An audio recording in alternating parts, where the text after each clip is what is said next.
Bienvenidos a una nueva inmersión profunda. Hoy nos adentramos en un caso que ha sacudido a Ecuador: la filtración de los chats del fallecido Fernando Villavicencio. Estas conversaciones privadas, que se hicieron públicas justo antes de las elecciones, han desatado un torbellino de especulaciones y acusaciones. Sin duda. Es un tema muy delicado, especialmente considerando el clima político en Ecuador, con las elecciones tan cerca, con figuras como el expresidente Rafael Correa entrando en escena. Es como si hubieran lanzado una bomba en medio del debate electoral. Y todo comenzó con una cuenta de Twitter casi desconocida, ¿verdad? ATC Mundo Político, que publicó un video de una figura encapuchada afirmando tener el teléfono de Villavicencio. ¿Recuerdan ese video? Causó un gran revuelo. Lo intrigante es cómo Rafael Correa amplificó esta cuenta al compartirla. De repente la historia pasó de un rincón oscuro de Twitter al centro del debate público. Correa, con su gran influencia en redes sociales, inyectó esta narrativa en la conversación nacional, ¿no? Aviva a un mes las tensiones políticas que ya existían. Y para añadir más leña al fuego, la Fiscalía confirmó que el FLI tenía el teléfono de Villavicencio desde diciembre de 2023. Esto nos hace preguntarnos, ¿de dónde provienen realmente estas filtraciones? ¿Y qué tan auténticas son? Exacto, la autenticidad de la información es clave aquí. Y hay más. Dos candidatas alineadas con Correa, Priscila Ciottini y Angélica Porras, también difundieron los chats. Su alcance en línea fue impresionante, llegando a una audiencia de aproximadamente 300 millones de personas. Es increíble cómo un solo tuit puede tener un impacto tan grande. De repente, millones de personas están leyendo fragmentos de conversaciones privadas sin saber con certeza si son reales o si han sido manipuladas. Y la reacción del público, en su mayoría, ha sido negativa. Imaginen el impacto en la familia de Villavicencio, lidiando con el dolor de su pérdida y ahora enfrentando la exposición pública de sus conversaciones privadas. Es desgarrador. Planwy, un medio de investigación, revisó los chats filtrados e identificó a más de 150 periodistas y medios de comunicación mencionados.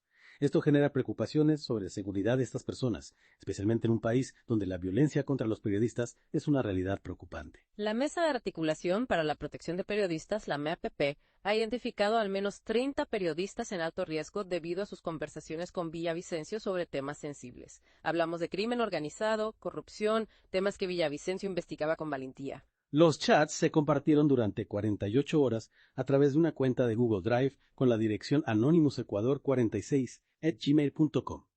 Lo curioso es que tanto Schettini como Porras afirman haber encontrado el enlace en redes sociales, pero no hay evidencia de que se haya publicado en ningún sitio. Es como si el enlace hubiera aparecido de la nada.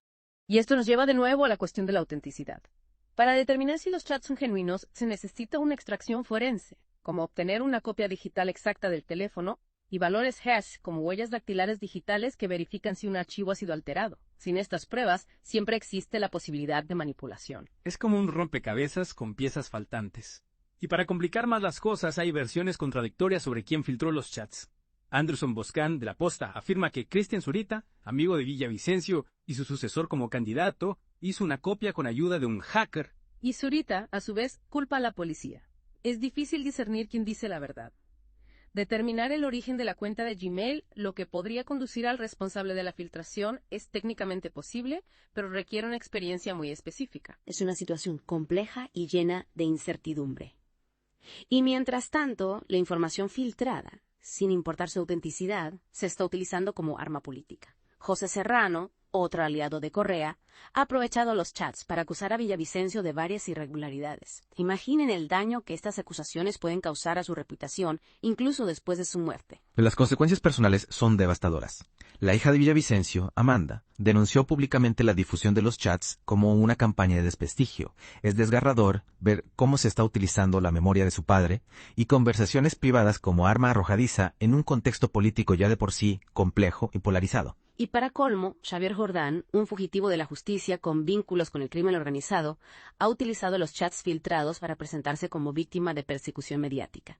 Es un giro inesperado que nos hace pensar en los posibles intereses ocultos que podrían estar detrás de esta filtración. Lo que tenemos aquí es un escenario complejo, donde la información potencialmente manipulada se utiliza en un clima político ya de por sí volátil. Es un recordatorio de que, en la era digital, la información puede ser un arma poderosa y debemos ser extremadamente cuidadosos al analizarla y compartirla.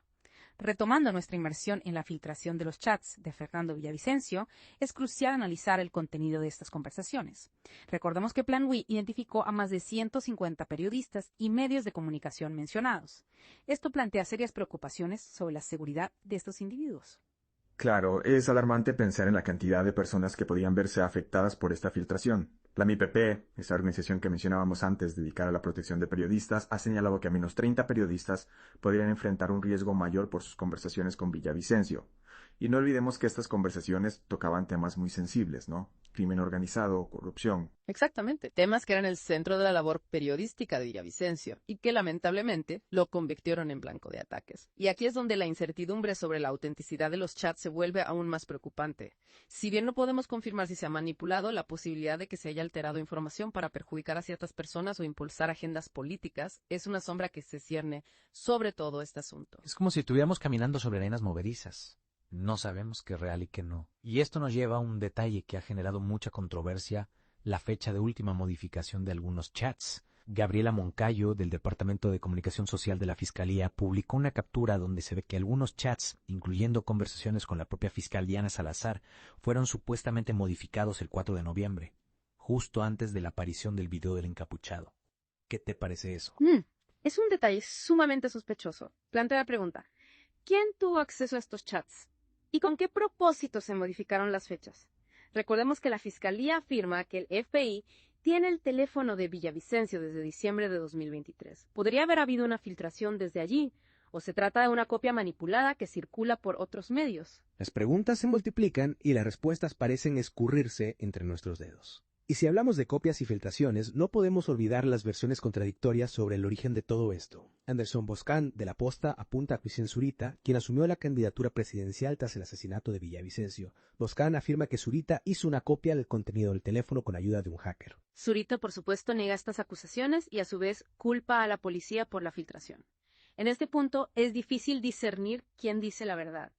Lo que sí sabemos es que determinar el origen de la cuenta de Google Drive, donde se publicaron los chats, podría arrojar luz sobre el responsable de la filtración. Es como un laberinto lleno de espejos. Cada pista parece llevarnos a un nuevo callejón sin salida. Y mientras tanto, figuras como José Serrano, exministro del Interior durante el gobierno de Correa, han aprovechado la situación para atacar a Villavicencio, acusándolo de diversos delitos basándose en el contenido de los chats. ¿Es ético utilizar información de dudosa procedencia para atacar a una persona que ya no está aquí para defenderse? Esa es una pregunta fundamental. ¿Debemos tomar como verdad absoluta la información filtrada sin tener certeza de su autenticidad? ¿Es justo utilizar estos datos para construir una narrativa, ya sea a favor o en contra de alguien, sin tener todas las piezas del rompecabezas? La hija de Villavicencio, Amanda, ha denunciado la filtración como una campaña de desprestigio, y es comprensible su dolor e indignación. Se está utilizando la memoria de su padre y conversaciones privadas como arma arrojadiza en un contexto político ya de por sí complejo y polarizado. Es una situación lamentable. La sombra de la duda se extiende sobre todos los involucrados. ¿Quiénes se benefician de la filtración de estos chats? ¿Qué intereses se esconden detrás de esta maniobra? En la tercera y última parte de nuestra inmersión intentaremos responder a estas preguntas y analizar las posibles motivaciones detrás de este caso. Y llegamos a la parte final de nuestra inmersión. Y como mencionaste, ahora nos adentramos en el terreno pantanoso de las motivaciones. ¿Quién se beneficia realmente de la filtración de los chats de Fernando Villavicencio? ¿Qué objetivos se esconden detrás de este acto? Es como intentar descifrar un código secreto, ¿no? Hay varios actores en juego. Sí. Cada uno con sus propios intereses y agendas. Empecemos por el actor más evidente, Rafael Correa y su movimiento Revolución Ciudadana. Correa, desde su exilio, ha sido un crítico implacable de Villavicencio. Recordemos que Villavicencio lo acusó de corrupción en numerosas ocasiones. Podría ser que la filtración de los chats sea una forma de Correa de desacreditar a su antiguo enemigo, incluso después de su muerte. Es una posibilidad. La filtración le da a Correa y a sus aliados munición para atacar la figura de Villavicencio, manchar su reputación y sembrar dudas sobre su integridad. Y no solo Correa se ha beneficiado, ¿no? Figuras como José Serrano, que fue su ministro del Interior, también han utilizado el contenido de los chats para acusar a Villavicencio de diversos delitos. Es una estrategia de desprestigio bastante efectiva. Pero hay un giro inesperado en esta historia. La filtración también ha puesto en el punto de mira a Cristian Zurita, amigo de Villavicencio, ¿verdad? Y quien asumió su candidatura presidencial tras el asesinato. Exacto. Recordemos que Anderson Boscan de La Posta acusa a Zurita de ser el responsable de la filtración, afirmando que Zurita hizo una copia del contenido del teléfono con ayuda de un hacker. Si bien Zurita niega rotundamente estas acusaciones, la sombra de la duda se cierne sobre él. Es como si la filtración hubiera